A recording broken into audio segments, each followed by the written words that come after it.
I knew something was wrong the moment Derek looked at me across the Thanksgiving table, like he'd discovered a secret he wasn't supposed to touch. But when he opened his mouth and said he'd broken into my home, my blood went cold. He had no idea that he'd just triggered a federal emergency and destroyed the life I'd been hiding for years. Thanksgiving dinner at my parents' house had always been a test of patience, but this year was proving especially challenging. My brother Derek had been making pointed comments all evening about mysterious lifestyle and secretive behavior, working himself up to something. I could see it in the way he kept glancing at his phone, that self-satisfied smirk playing at the corners of his mouth.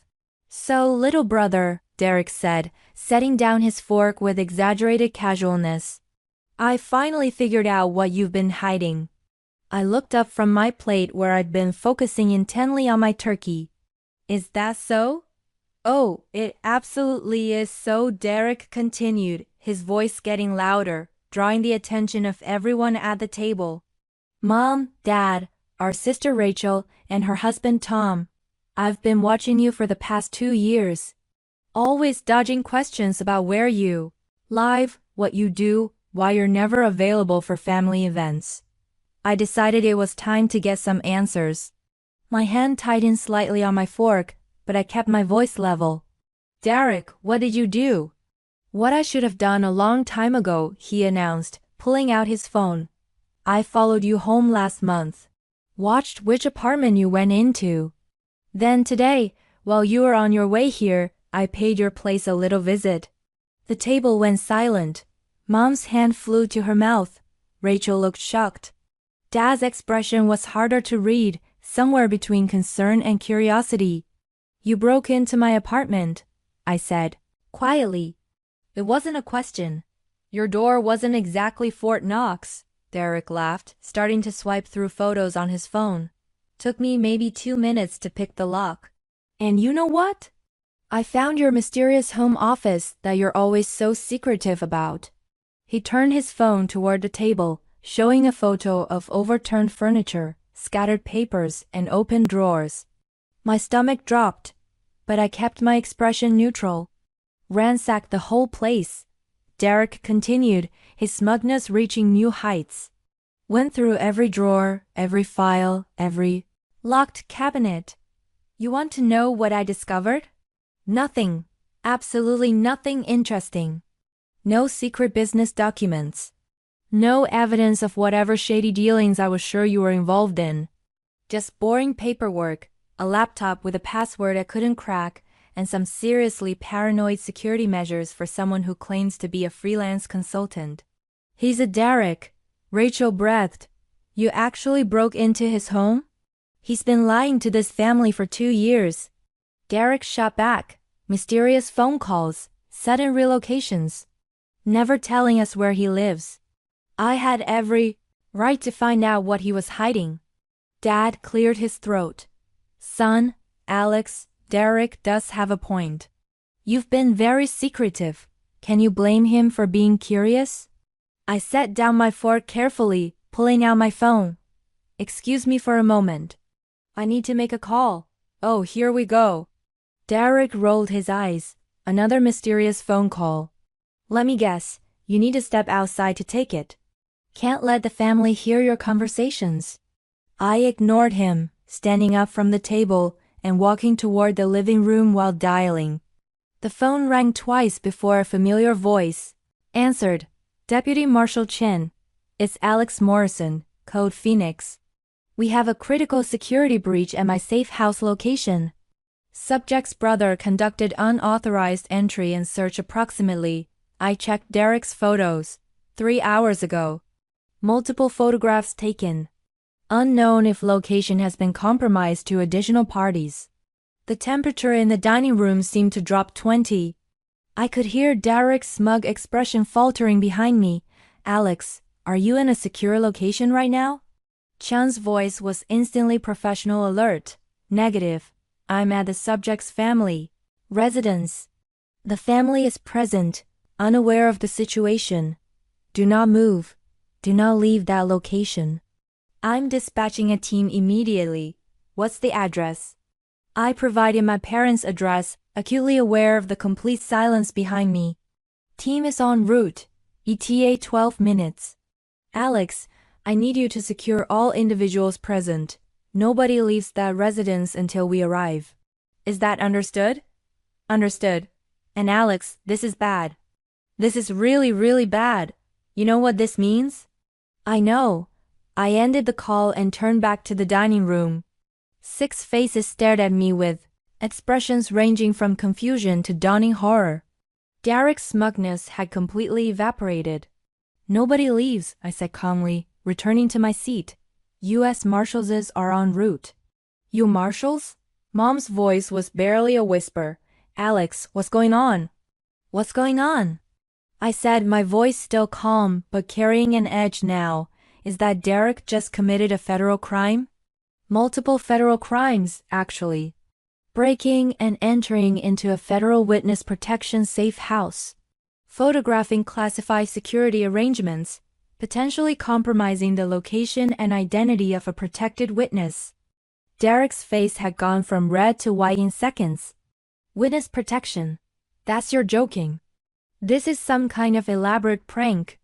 I'm not joking, Derek. My name isn't Alex Morrison. It hasn't been for 2 years. I've been in the Federal Witness Protection Program since I testified against the Castellano crime family in a RICO case. That home office you ransacked, that was a federally maintained safe house with documented security protocols. Every drawer you opened, every file you photographed, every lock you picked, all of it was federal property and all of it was monitored. The color drained from Rachel's face. The Castellano family, aren't they? One of the largest organized crime syndicates on the East Coast. Yes, I confirmed. I witnessed a murder 2 years ago, not just any murder. I witnessed Vincent Castellano personally execute a federal informant. I was working late and my accounting firm happened to be in the wrong place at the wrong time. I saw everything. My testimony put Vincent and 6 of his associates away for life.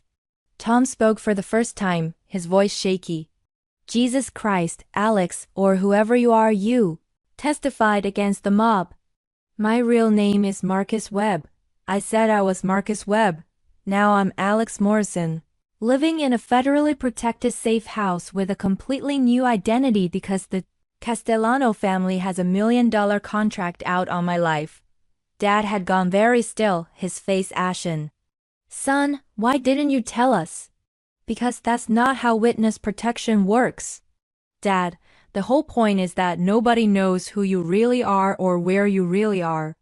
The Marshals made an exception allowing me limited contact with immediate family, but even that was conditional. You knew. I'd relocated for work. You knew I had a new job. That was all you were clear to know. But we're your family. Mom protested, tears starting to form. We had a right to know you were in danger. No, Mom, you didn't. Because the moment you knew, you became a potential security risk. Every phone call becomes a liability.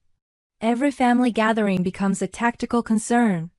The Marshals advised complete separation, but I negotiated for limited contact because I didn't want to completely disappear from your lives. Now I'm realizing that might have been a mistake. Derek found his voice again, though it came out strangled. I didn't know. How the hell was I supposed to know? You weren't supposed to break into my home, Derek. You weren't supposed to stalk me, follow me, and conduct an illegal search of my residence. Those are things normal people don't do. Federal witness protection or not, you've been so secretive. Derek's voice was rising with panic now. Always dodging questions, never being available, acting like you had something to hide. I thought you were involved in something illegal, or having an affair, or I don't know, but not this. So your solution was to commit multiple felonies to satisfy your curiosity, I said flatly. How did you think this was going to end, Derek? What was your best case scenario? You had no answer. Rachel leaned forward, her voice urgent. Alex, Marcus, whoever you are, what happens now? What are the Marshals going to do? At minimum, Derek will be arrested and charged with breaking and entering, tampering with federal property, and potentially compromising a protected witness. Depending on the prosecutor, he could be looking at 5 to 10 years in federal prison. The photographs on his phone will be seized as evidence. His electronics will be forensically examined to determine if he shared the information with anyone else. "He's your brother," Mom cried. "Surely you can explain that he didn't know that it was just a misunderstanding." "Mom, there's no just a misunderstanding in federal witness protection. Derek broke into a safe house that's part of an active protection program. Even if he genuinely didn't know what it was, the security breach is real. The marshals have to assume the worst-case scenario, that the location is now compromised, that my identity might be exposed, and that the Castellano family could learn where I've been living." "But he wouldn't tell anyone," Dad insisted. "Derek, tell them you haven't told anyone about this." Derek's silence was damning. "Derek," Rachel's voice was sharp. "Derek, who did you tell?" I might have mentioned it to a few people," Derek admitted, his voice barely audible. "I was excited about finally cracking your secrets. I told Sarah, your girlfriend who posts everything on social media," I said, my voice cold.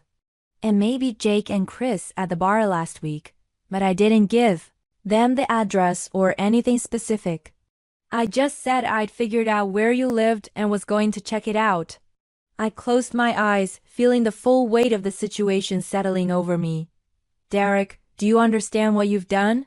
You told multiple people that you located your brother, who'd mysteriously relocated 2 years ago. You told them you were going to break into his apartment. Then you took photographs, and I'm guessing shared them with at least some of those people." Derek's continued silence was answer enough. "Sarah, Jake, and Chris," I continued. "3 people who now know that Alex Morrison, who lives at a specific apartment complex, is somehow connected to Derek Morrison's mysteriously relocated brother. How long do you think it would take a professional investigator or a professional hitman to connect those dots?" "I didn't mean," Derek started. "It doesn't matter what you meant," I snapped, my composure finally cracking slightly. "Intent is irrelevant when you've potentially exposed a federal witness to organized crime assassins. The Castellano family has resources, Derek. They have people who monitor social media. They have people who investigate rumors. They have $1 million riding on finding me, and you just gave them a trail of breadcrumbs that leads straight to my location." The sound of vehicles pulling up outside made everyone jump. Through the window, I could see 3 black SUVs with government plates. Car doors slammed in rapid succession. "That's them," I said, standing up.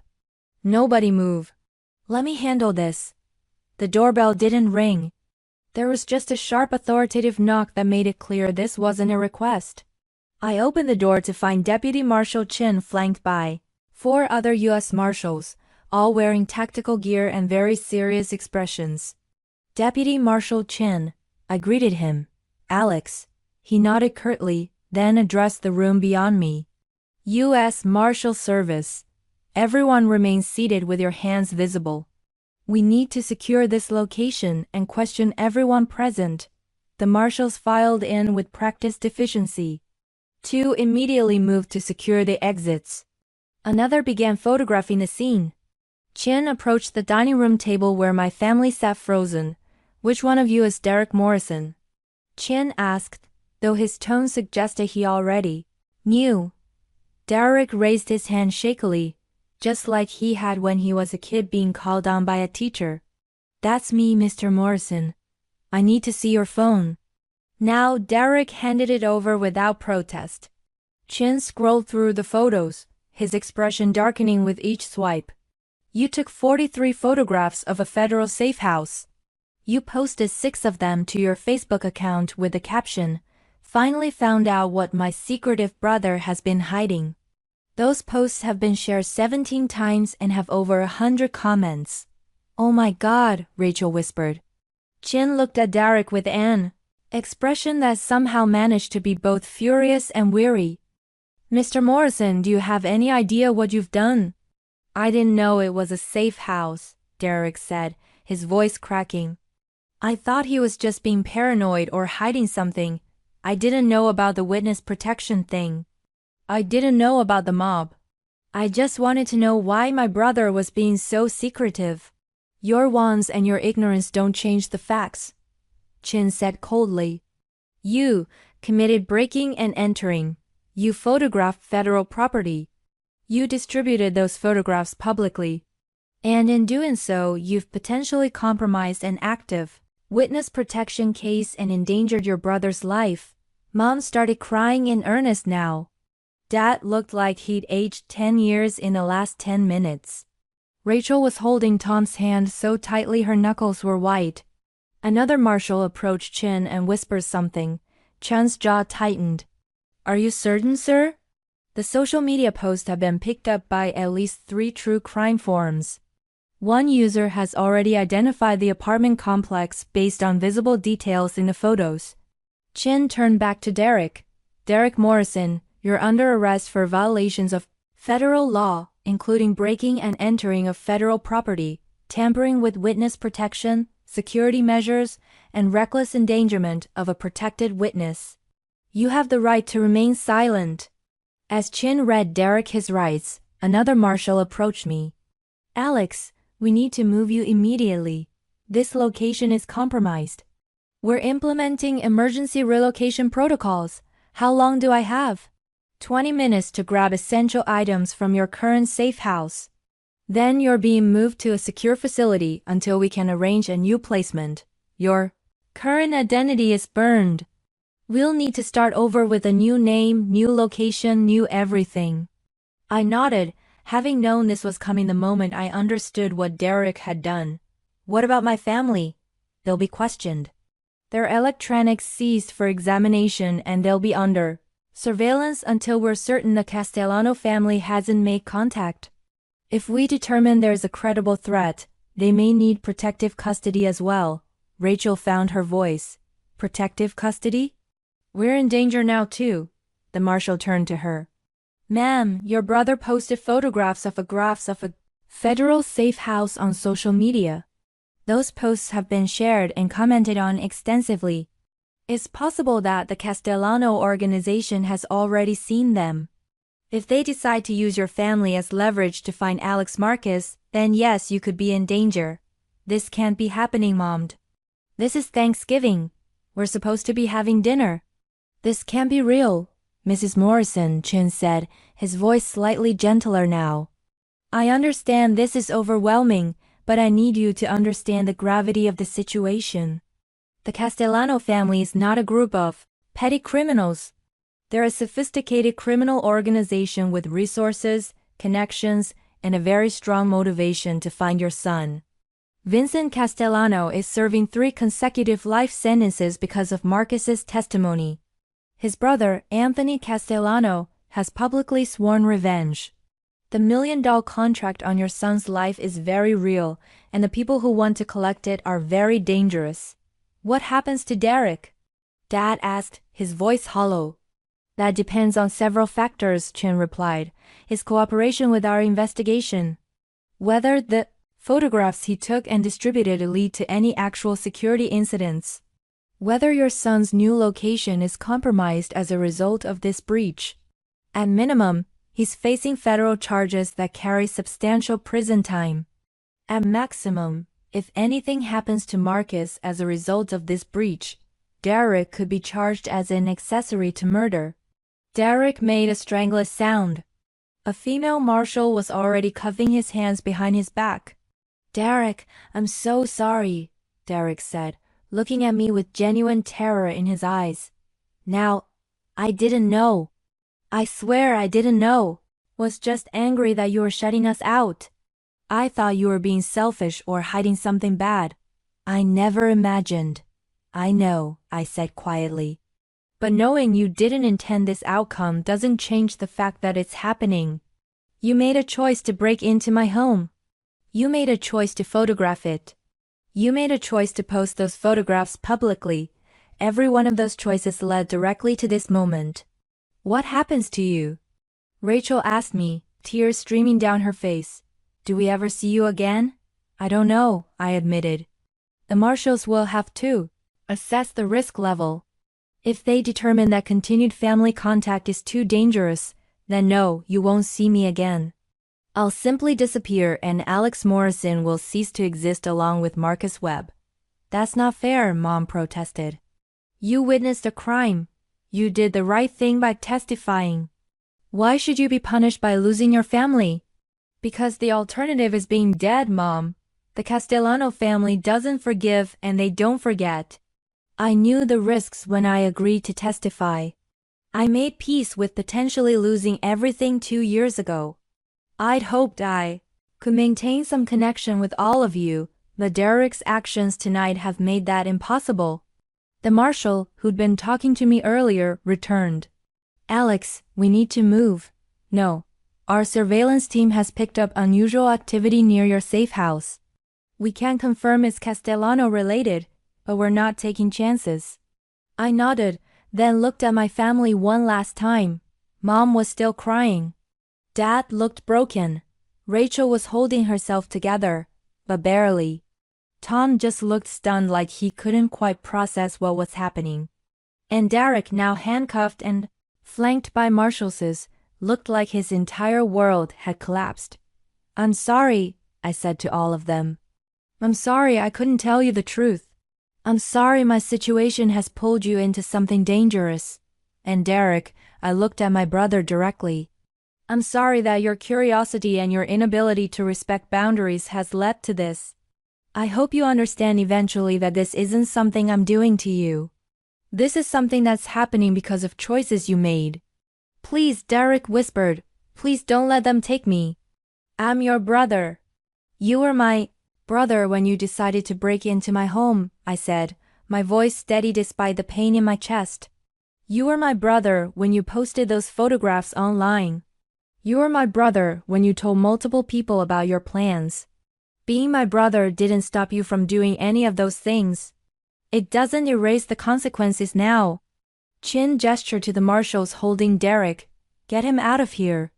Take him to the field office for processing. I'll be there shortly to conduct a full interview. As they led Derek out, he twisted to look back at me one more time. I'm sorry.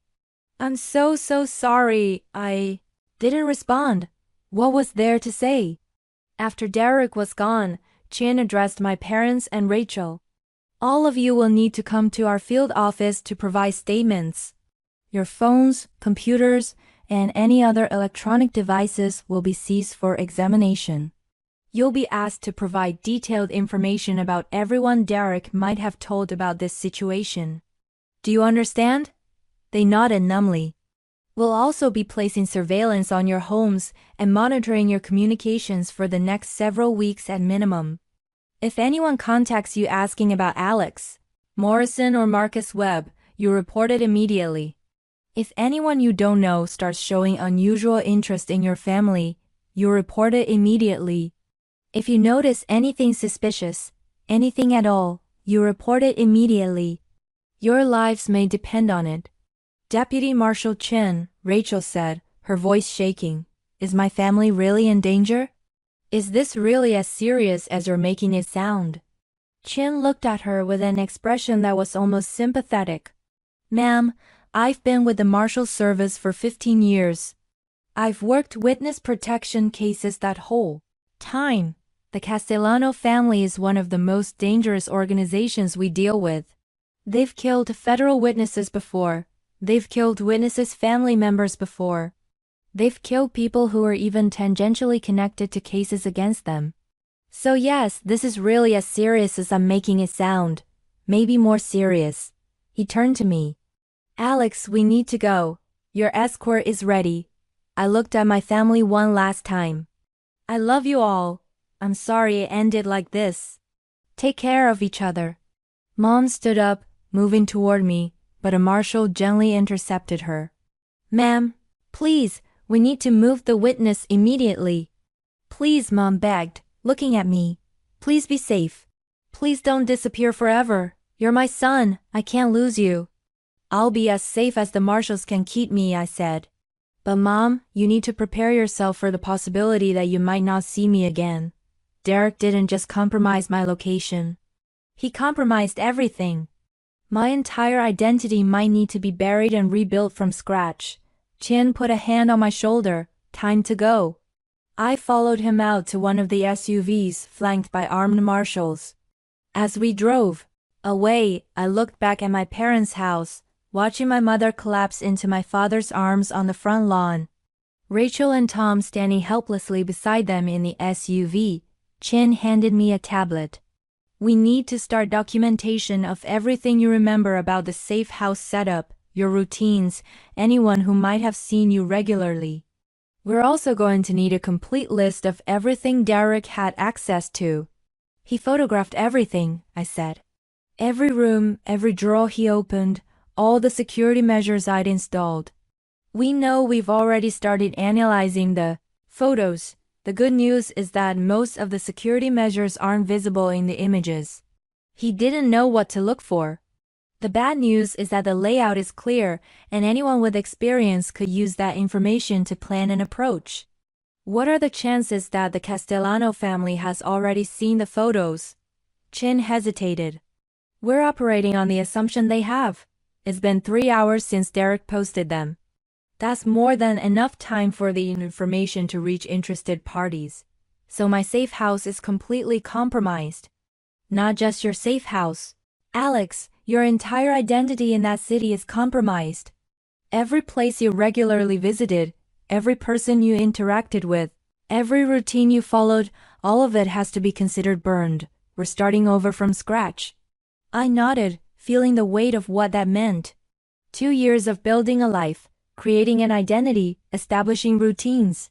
All of it gone in a single afternoon because my brother couldn't respect boundaries. What happens to Derek? I asked.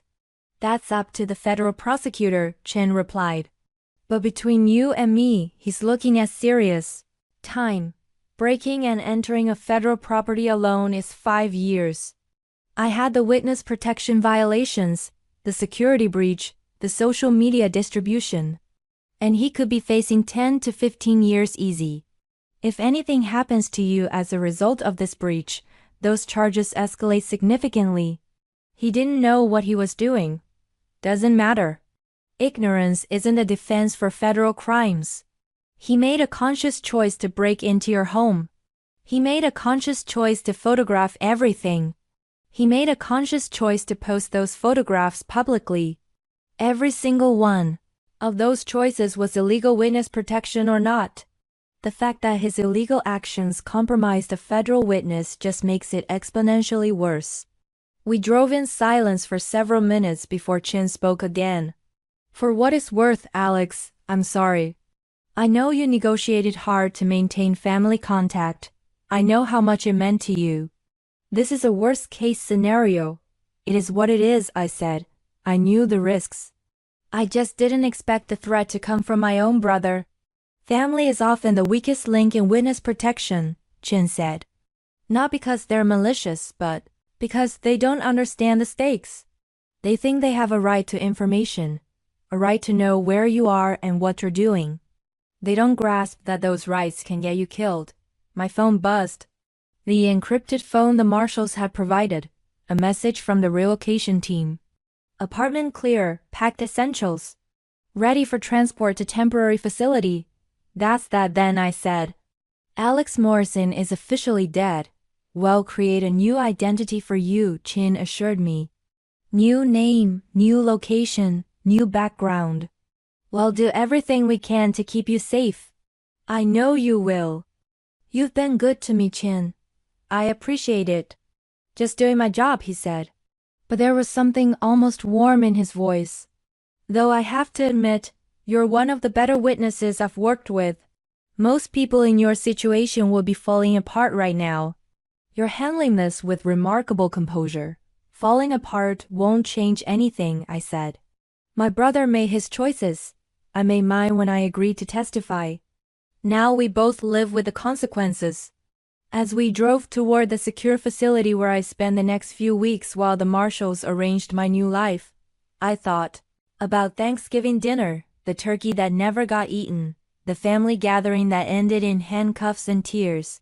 The Brotherhood thought he was uncovering secrets and instead destroyed lives. Derek had wanted to know what I was hiding. Now he knew, and that knowledge had cost him his freedom, endangered our family, and erased whatever relationship we might have salvaged.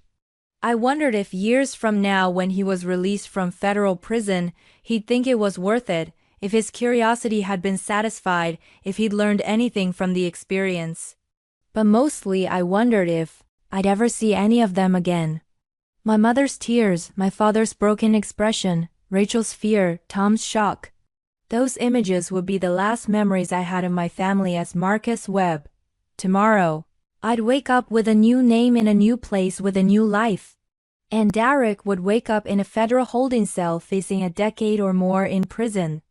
All because he couldn't respect a locked door. The consequences of Thanksgiving 2024 would echo through our family for years to come, but at least I'd still be alive to remember them. That was more than Vincent Castellanos' informant could say.